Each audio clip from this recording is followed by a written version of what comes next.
আসসালামু আলাইকুম, channel I সংবাদে আপনাদের সবাইকে আমন্ত্রণ জানাচ্ছি আমি আল আভি জাহান। বিস্তারিত সংবাদের শুরুতেই জানিয়ে দিচ্ছি ফ্রেশ আটা ময়দা সুজি সংবাদ শিরোনামগুলো। হার্টে রিং পরানোর পর ক্রিকেটার তামিম ইকবালের অবস্থার উন্নতি, 24 ঘন্টার নিবিড় পর্যবেক্ষণে রেখেছেন চিকিৎসকরা। চট্টগ্রাম সন্দ্বীপ রুটে সমুদ্র পথে প্রথমবারের মতো ফেরি চলাচল শুরু, সন্দ্বীপবাসীর প্রতীক্ষার অবসানে প্রধান উপদেষ্টার শুভেচ্ছা।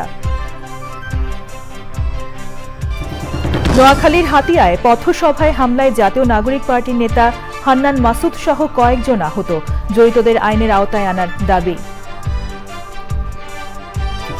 এবং সেনাবাহিনীকে জনগণের মুখোমুখি দাঁড় করানোর চেষ্টা চলছে বললেন তারেক রহমান, সবাই ঐক্যবদ্ধ হয়ে ষড়যন্ত্র রুখে দেওয়ার আহ্বান।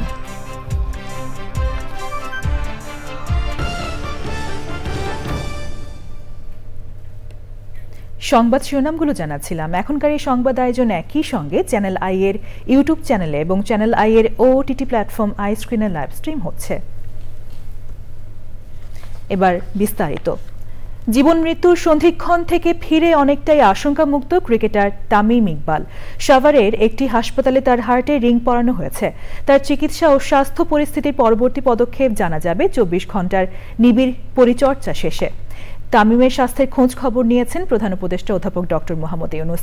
তামিমের দ্রুত রোগ মুক্তির জন্য দেশবাসীর কাছে দোয়া চেয়েছেন পরিবারের সদস্যরা ও বাংলাদেশ ক্রিকেট বোর্ড। আরও জানাচ্ছেন আদিল আহমেদ শান। শাইনপুকুরের বিপক্ষে ডিপিএলের ম্যাচ খেলতে এসে হঠাৎই অসুস্থ হয়ে পড়েন মোহামেডান স্পোর্টিং ক্লাবের অধিনায়ক তামিম ইকবাল। পরপর 2 দফায় হার্ট অ্যাটাক হওয়ায় অপেক্ষমান এয়ার অ্যাম্বুলেন্সেও ওঠানো যায়নি জাতীয় দলের সাবেক অধিনায়ককে। পরে তামিমকে সাভারের কেপিজে স্পেশালাইজড হাসপাতালে এনে লাইফ সাপোর্টে নেওয়া হয়। তাৎক্ষণিকভাবে করা এনজিওগ্রামে 2টি ব্লক ধরা পড়লে রিং পরান কর্তব্যরত চিকিৎসকরা। ক্রিটিক্যাল কন্ডিশন থেকে যতগুলো চিকিৎসা প্রয়োজন সবকিছু করা হয়েছে এবং আল্লাহর রহমতে যে কন্ডিশনটা আসলে অনুকূলে আছে এবং ওনাকে একটা আমরা বলি যে ওনার একটা হার্ট অ্যাটাক হয়েছে। এইটার জন্য একটা এনজিওপ্লাস্টি এবং একটা স্টেন্ট করা হয়েছে। আল্লাহর রহমতে স্টেন্টিংটা খুব স্মুথলি এন্ড এফিশিয়েন্টলি হয়েছে। আল্লাহর রহমতে আমরা করতে পেরেছি। আমরা হোপফুল যে উনি আসলে ভালো হয়ে আমাদের মাঝে আবার ফিরে আসবেন। দুপুরের পর জ্ঞান ফিরলে স্ত্রী আয়েশার সঙ্গে কথা বলেন তামিম। তামিমকে দেখতে 19তম বোর্ড সভায় স্থগিত করে বিসিবির সভাপতি পরিচালকরা ছাড়াও ছুটে আসেন মুশফিক মাহমুদুল্লাহ তাইজুলের মতো জাতীয় দলের সতীর্থরা। জ্ঞান আসছে, ভালো আছে এখন। আপনার সাথে কি কথা হয়েছে ভাই? আমার সাথে কথা হয় নাই, ওর ওয়াইফের সাথে কথা বলছি। অবস্থার উন্নতি হলে মঙ্গলবার দুপুরের পর ঢাকায় স্থানান্তর কিংবা দেশের বাইরে উন্নত চিকিৎসার জন্য নেওয়া হতে পারে তামিমকে। হাসপাতাল কর্তৃপক্ষ যথেষ্ট আন্তরিক এবং যথেষ্ট চেষ্টা করছে ওর আরো বেটারমেন্টের জন্য। সো আমরা খুবই আশাবাদী। 2 ঘন্টার পরে কর্তৃপক্ষ ওর প্যারামিটার্স দেখে আমাদেরকে বলবেন যে ওর শারীরিক অবস্থাটা কি, সেটার উপর ভিত্তি করে ওর পরবর্তী পদক্ষেপ নেওয়া হবে। সুস্থ হয়ে তামিম আবারও ফিরবেন মাঠে, এমনটাই প্রত্যাশা দেশবাসী ও ক্রিকেট ভক্তদের। আদিল আহমেদ শান, চ্যানেল আই, সাভার। রেমিটেন্স পাঠিয়ে দেশের অর্থনীতির উন্নয়নে বিশাল ভূমিকা রেখেছে সন্দ্বীপবাসী, এমন মন্তব্য করে প্রধান উপদেষ্টা অধ্যাপক ডক্টর মোহাম্মদ ইউনুস বলেছেন, নিজেদের বাড়িতে যেতে এখন আর তাদের কোনো সমস্যা হবে না। চট্টগ্রাম সন্দ্বীপ ফেরি সার্ভিস উদ্বোধন উপলক্ষে সন্দ্বীপ উপজেলা মাঠে সুধী সমাবেশে ভার্চুয়ালি যুক্ত হয়ে অধ্যাপক ডক্টর মোহাম্মদ ইউনুস বলেন, গত 50 বছরে যোগাযোগের এই সমস্যার সমাধান হয়নি। আপনারা যে পরিমাণ রেমিটেন্স পাঠান, সেই রেমিটেন্সের একটা ক্ষুদ্র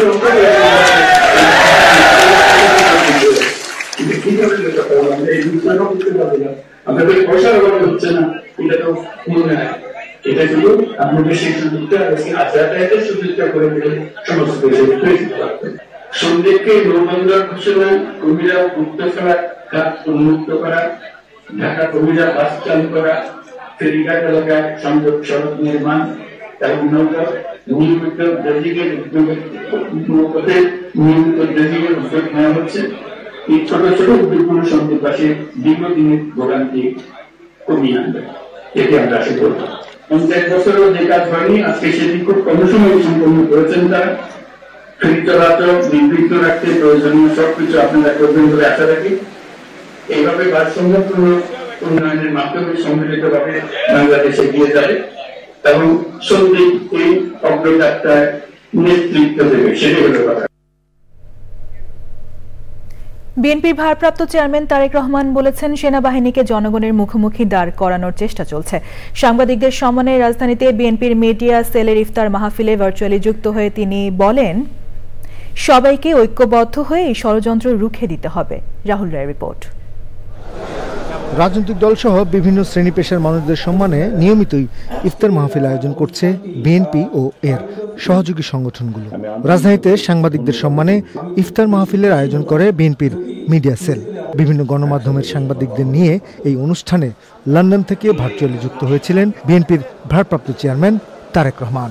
প্রথমেই আমি আপনাদের সকলকে, বিশেষ করে যে সকল সাংবাদিক ভাইরা বিএনপি বিটের সাথে সরাসরি জড়িত, তাদেরকে আমি আন্তরিকভাবে ধন্যবাদ এবং শুভেচ্ছা জানাচ্ছি। একই সাথে এর বাইরেও যে সকল সাংবাদিক ভাইরা উপস্থিত আছেন, তাদেরকেও আমি আন্তরিকভাবে ধন্যবাদ এবং শুভেচ্ছা জানাচ্ছি। সেনাবাহিনীকে জনগণের মুখোমুখি করানোর চেষ্টা করা হচ্ছে। আপনি একজন সাংবাদিক হিসেবে, আমি একজন রাজনৈতিক কর্মী হিসেবে আমরা এতটুকু বুঝি যে এটি পিছনে নিশ্চয়ই কোনো ষড়যন্ত্র আছে। আমরা সকলে মিলে দেশপ্রেমিক প্রত্যেকটি মানুষ, আমরা সকলে মিলে যদি সচেতন থাকি, সচেষ্ট থাকি, অবশ্যই আমরা এই ষড়যন্ত্র মোকাবেলা করতে সক্ষম হব। বিএনপি মহাসচিব সহ সিনিয়র নেতারাও অনুষ্ঠানে বক্তব্য রাখেন। ফ্যাসিস্ট সরকার আমলে যেভাবে বাংলাদেশের স্বাধীন সার্বভৌমত্বকে বিপন্ন করা হয়েছে, আজকে আবার বাংলাদেশের স্বাধীন সার্বভৌমত্ব যেন বিপন্ন হয়, আমরা যেন আবার অরক্ষিত হয়ে পড়ি। আমাদের সেই দেশপ্রেমিক সেনাবাহিনী, যারা দেশের প্রতিটি গুরুত্বপূর্ণ মুহূর্তে জাতির পাশে এসে দাঁড়িয়েছে, তাদেরকে আজকে আবার বিতর্কিত করার একটা হীন প্রচেষ্টা শুরু হয়েছে। প্রিয় সাংবাদিক বন্ধুরা, আপনারা সবসময় জাতির বিবেক হিসেবে জাতির সামনে এসে দাঁড়িয়েছেন। আমাদের প্রত্যাশা সেইখানে যে আপনারা আবারও সেই একইভাবে আপনাদের সেই ভূমিকা পালন করবেন। বিএনপি নেতারা বলেছেন, দেশের স্বার্থেই সবাইকে ঐক্যবদ্ধ থাকতে হবে। সেই জন্যই দেশটা আমাদের। রাহুল রায়, চ্যানেল আই, ঢাকা। নোয়াখালীর হাতিয়া উপজেলায় জাতীয় নাগরিক পার্টি এনসিপির জ্যেষ্ঠ যুগ্ম মুখ্য সমন্বয়ক আব্দুল হান্নান মাসুদের পথসভায় হামলা হয়েছে। সোমবার সন্ধ্যা 7:30টার দিকে উপজেলার জাহাজমারা বাজারে ওই ঘটনা ঘটে। হামলার প্রতিবাদে অবস্থান কর্মসূচি চলাকালে আবারও হামলা হয় বলে জানিয়েছেন হান্নান মাসুদের সমর্থকেরা। হান্নান মাসুদ অভিযোগ করেছেন, বিএনপি নামধারী কিছু লোকের নেতৃত্বে হামলার ঘটনা ঘটে। হামলায় হান্নান মাসুদ সহ অন্তত 15 জন আহত হয়েছেন বলে দাবি করা হয়েছে। হামলাকারীদের দ্রুত আইনের আওতায় আনার দাবি জানিয়েছেন হান্নান মাসুদ। ঈদ সামনে রেখে রেকর্ড পরিমাণ রেমিটেন্স পাঠানোকে দেশের সরকারের প্রতি নিজেদের আস্থার প্রকাশ বলে মনে করেন প্রবাসীরা। তারা বলছেন, ডক্টর ইউনূসের নেতৃত্বের কারণে তাদের আশা, দেশ থেকে বৈদেশিক মুদ্রা পাচার কিংবা ব্যাংক লুট হবে না। আন্তর্জাতিক মানি ট্রান্সফার কোম্পানিগুলো বলছে, ছাত্র জনতার গণ অভ্যুত্থানের পরে প্রবাসীদের টাকা পাঠানোর হার বিগত বছরগুলোর চেয়ে বেড়েছে। মাসরুর শাকিলের রিপোর্ট। বিশ্বের বিভিন্ন দেশে কোটির উপর বাংলাদেশি প্রবাসী রয়েছেন। গণ আন্দোলনের সময় তাদের অনেকে টাকা পাঠানো বন্ধ করে দিয়েছিলেন। গণ অভ্যুত্থানের পর থেকে প্রবাসীদের রেমিটেন্স পাঠানোর হার বাড়ে। ঈদ সামনে রেখে তা রেকর্ড ছুঁয়েছে। ট্যাক্সেশন বেশ কয়েক বছর ধরে মার্কেটে আছে। এই বছর ঈদ উপলক্ষে আমরা দেখতে পাচ্ছি প্রচুর পরিমাণে রেমিটেন্স আগের তুলনায় বাংলাদেশে গিয়েছে। আমাদের 22টা দেশে অপারেশন আছে, প্রত্যেকটা দেশে বেশ বড় ধরনের পরিবর্তন আমরা দেখতে পাচ্ছি। ইউএসএ, ইউকে, কানাডা, অস্ট্রেলিয়া, ইউরোপের বিভিন্ন দেশ, ইউএই, এইসব দেশ থেকে বাংলাদেশে টাকা পাঠানোর যে হার, সেটা আগের তুলনায় বেশ বেড়েছে। প্রবাসীরা বলছেন, তারা দেশের অর্থনৈতিক ব্যবস্থার উপর আস্থা ফিরে পাচ্ছেন। ডক্টর ইউনূস সরকারের সময়ে বাংলাদেশে ব্যাংক লুট হওয়ার কোনো সম্ভাবনা নেই এবং টাকা পাচার হওয়ার কোনো ভয় নেই। তাই আমরা যারা বিদেশে আছি, প্রবাসীরা দেশে যারা আত্মীয়স্বজন আছে, তাদের জন্য অনেক বেশি টাকা পাঠাচ্ছি। ঈদের খুশিতে ফ্যামিলির খরচা সহ জাকাত ফিতরা বা অন্যান্য খরচা টাকা আমরা ব্যাংকে পাঠিয়ে থাকি। আর এখন সে আগের মতো ব্যাংক দেউলিয়া হওয়ার মতো ভয় নাই, তাই রেমিটেন্স নিশ্চিন্তে দেশে পাঠাই আমরা। দেশে এখন রেমিটেন্সের হার বেড়ে গেছে, কারণ হলো দেশে আগের মতো দুর্নীতি নেই, চাঁদাবাজি নেই, যার কারণে টাকা পাঠাইতে আমাদের খুব স্বাচ্ছন্দ্য মনে হচ্ছে আর কি। প্রবাসীরা চান দেশে পাঠানো তাদের রেমিটেন্স নিরাপদ থাকুক, ব্যাংক থেকে যাতে পাচার হয়ে না যায়। Masrur Shakil, channel I, Dhaka. আসছে ঈদ উল ফিতরে মুক্তি পাচ্ছে চলচ্চিত্র জিন ৩। 2024 সালের ঈদের চলচ্চিত্র জিন ২ এর সাফল্যের পর এবার ঈদে আসছে এর তৃতীয় কিস্তি জিন ৩। জিন ৩-এর সাফল্য ধরে রেখে মুক্তির 4 মাস পর ওটিটি প্ল্যাটফর্ম আইস্ক্রিনেও মুক্তি দেওয়া হবে। ফ্র্যাঞ্চাইজি হিসেবে জিন ৩ বাজিমাত করবে বলে সিনেমার কলাকুশলীদের প্রত্যাশা। বিস্তারিত জাকিয়া আক্তারের রিপোর্টে। 2020-এ দেশে প্রথমবারের মতো হরর ফিল্ম জিন মুক্তি দিয়েছিল জাজ মাল্টিমিডিয়া। 2024-এ ঈদের চলচ্চিত্র জিন 2 এর সাফল্যের পর এবার ঈদে ফ্র্যাঞ্চাইজি হয়ে মুক্তি পাচ্ছে জিন 3। এরই মধ্যে সিনেমার কন্যা গানটি দর্শকদের মন ছুঁয়ে গেছে। সিনেমাটি পরিচালনা করেছেন কামরুজ্জামান রোমান। সেন্সর বোর্ডের ছাড়পত্র পাওয়া জিন 3-র কলাকৌশলীদের নিয়ে চ্যানেল আইয়ের ছাদ বারান্দায় আনুষ্ঠানিক সংবাদ সম্মেলন। জানানো হয় প্রেক্ষাগৃহে আসার 4 মাস পর মুক্তি দেয়া হবে আই স্ক্রিনে।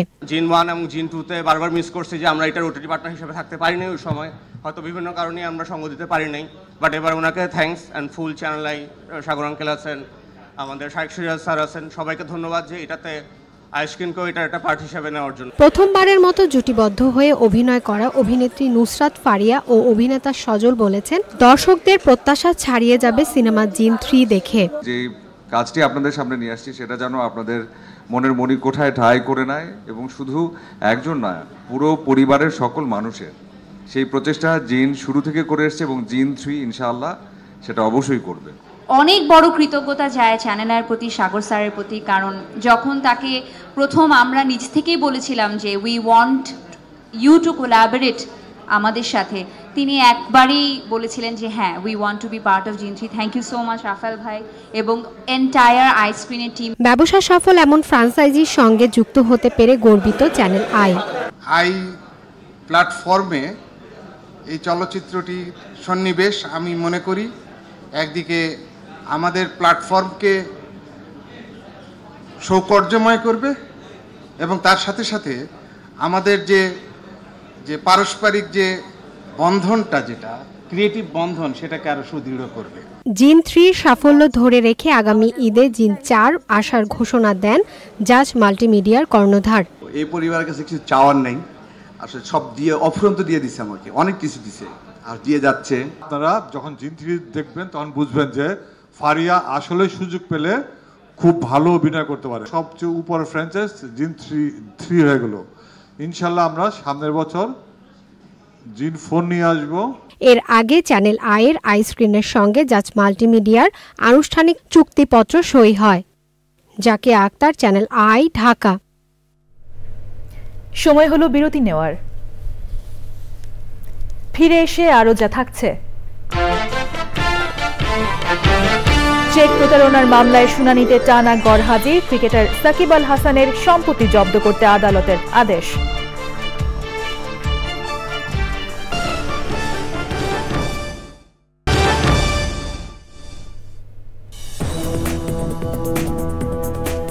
আবারও আমন্ত্রণ জানাচ্ছি।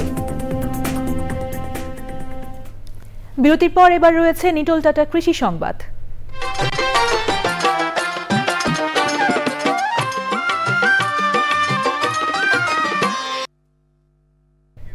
মাদারীপুরের শিবচরে বিভিন্ন জাতের বরই চাষাবাদ করে সফল হয়েছেন এক স্কুল শিক্ষক। করোনাকালীন অলস সময়কে কাজে লাগিয়ে প্রায় 6 বিঘা জমির বাগানে এখন 800-র বেশি গাছে ঝুলছে সুস্বাদু বরই। মাদারীপুর প্রতিনিধি রাহাত হোসাইনের রিপোর্ট।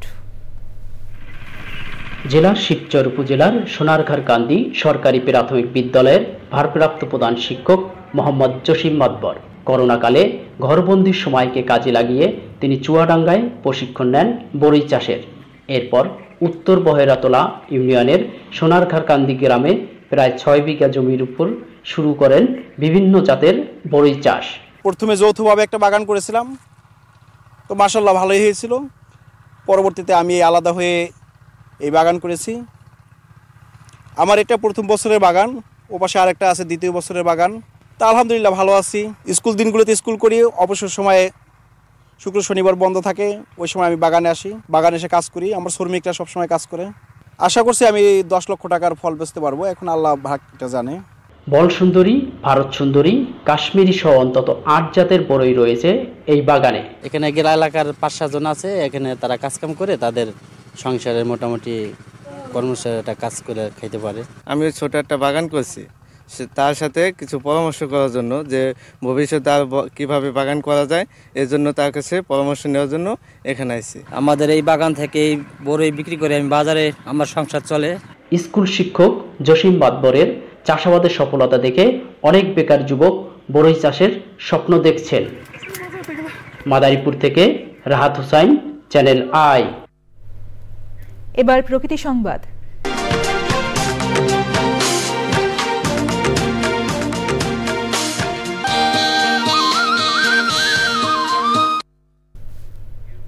জলবায়ু পরিবর্তনের বিরূপ প্রভাবে লবণাক্ততা বাড়ছে বাগেরহাটের উপকূলীয় জনপদে, দেখা দিচ্ছে সুপেয় পানির সংকট, ব্যাহত হচ্ছে ফসল উৎপাদনও। বৈরী পরিবেশে হুমকিতে থাকা প্রাণ প্রকৃতি রক্ষায় কাজ করছে বেসরকারি বিভিন্ন সংস্থা। তবে উপকূলীয় জনপদের মানোন্নয়নে ইউনিয়ন পরিষদ বাজেটে চাহিদাভিত্তিক খাত সৃষ্টি সহ বরাদ্দ বৃদ্ধির দাবি ভুক্তভোগী সহ সংশ্লিষ্টদের। মাহফিজুর রহমান মাহফুজের তথ্য ও এম পলাশ শরীফের ভিডিওচিত্রে মোশাহিদ রনের রিপোর্ট। উপকূলীয় জনপদ মোরেলগঞ্জ বাগেরহাটের এই উপজেলায় প্রায় 4 লাখ মানুষের বসবাস। জলবায়ু পরিবর্তনে বেড়ে চলা ঝড়, জলোচ্ছ্বাস সহ প্রাকৃতিক বিরূপ আচরণে হুমকিতে জীবন জীবিকা। তীব্র নদী ভাঙনে বসতভিটা, ফসলি জমি হারিয়ে নিঃস্ব রিক্ত হাজারো মানুষ। চরম ক্ষতিগ্রস্ত হচ্ছে প্রকৃতি ও পরিবেশ। অতিরিক্ত লবণাক্ততার কারণে ব্যাহত হচ্ছে 12,500 হেক্টর জমির ফসল উৎপাদন। যদি বাজেটটা একটু বৃদ্ধি করা যায়, তাহলে এই কাজগুলো আরো বেগবান হবে এবং কৃষকরা আরো বেশি উপকৃত হবে। পরিস্থিতি উন্নয়নে কাজ করছে বিভিন্ন বেসরকারি সংস্থা। চাহিদা ভিত্তিক সুনির্দিষ্টভাবে পরিকল্পনা ও বাজেট করা, খাত বিভাজন করে। দ্বিতীয়ত, এই উপকূলীয় অঞ্চলের জন্য যেখানে প্রতিনিয়ত তারা জলবায়ু পরিবর্তনের খারাপ প্রভাব মোকাবেলার জন্য যুদ্ধ করে যাচ্ছে, তাদের জন্য ন্যায্যতার ভিত্তিতে বাজেট বরাদ্দ রাখা। তবে অর্থ সংকটে ব্যাহত হচ্ছে সুপেয় পানির সরবরাহ সহ ইউনিয়ন পরিষদের নানা উন্নয়নমূলক কার্যক্রম। এই প্রকল্পের সহযোগিতায় সকল কার্যক্রম স্থানীয় নাগরিকদের সম্পৃক্তকরণ এবং তাদের মতামতের গুরুত্ব দিয়ে সকল কাজ করতে আমাদের সহযোগিতা করেছে। জলবায়ু পরিবর্তনের জন্য পানির সমস্যাটা আরো প্রকট আকার ধারণ করতেছে। ডরপের প্রজেক্ট তাদের সিএস এর মাধ্যমে অ্যাডভোকেসি করে মানুষের সচেতনতা বৃদ্ধি করতেছে। এটা আরো বাজেট বৃদ্ধি করা প্রয়োজন। সমস্যার স্থায়ী সমাধানে বাজেট বৃদ্ধি সহ দ্রুত প্রয়োজনীয় উদ্যোগ নেওয়ার আহ্বান। প্রতিনিয়ত দুর্যোগের সাথে লড়াই করে বেঁচে থাকা উপকূলীয় জনপদের বাসিন্দাদের। মোশাহিদ রনি, প্রকৃতি ও জীবন ডেস্ক, চ্যানেল আই। সবশেষে ফ্রেশ আটা ময়দা সুজি সংবাদ শিরোনামগুলো জানিয়ে দিচ্ছি আরো একবার। হার্টে রিং পরানোর পর ক্রিকেটার তামিম ইকবালের অবস্থার উন্নতি 24 ঘন্টার নিবিড় পর্যবেক্ষণে রেখেছেন চিকিৎসকরা। চট্টগ্রাম সন্দ্বীপ রুটে সমুদ্রপথে প্রথমবারের মতো ফেরি চলাচল শুরু। সন্দ্বীপবাসীর প্রতীক্ষার অবসানে প্রধান উপদেষ্টার শুভেচ্ছা। নোয়াখালীর হাতিয়ায় পথসভায় হামলায় জাতীয় নাগরিক পার্টির নেতা হান্নান মাসুদ সহ কয়েকজন আহত, জড়িতদের আইনের আওতায় আনার দাবি। এবং সেনাবাহিনীকে জনগণের মুখোমুখি দাঁড় করানোর চেষ্টা চলছে বললেন তারেক রহমান। সবাই ঐক্যবদ্ধ হয়ে ষড়যন্ত্র রুখে দেওয়ার আহ্বান।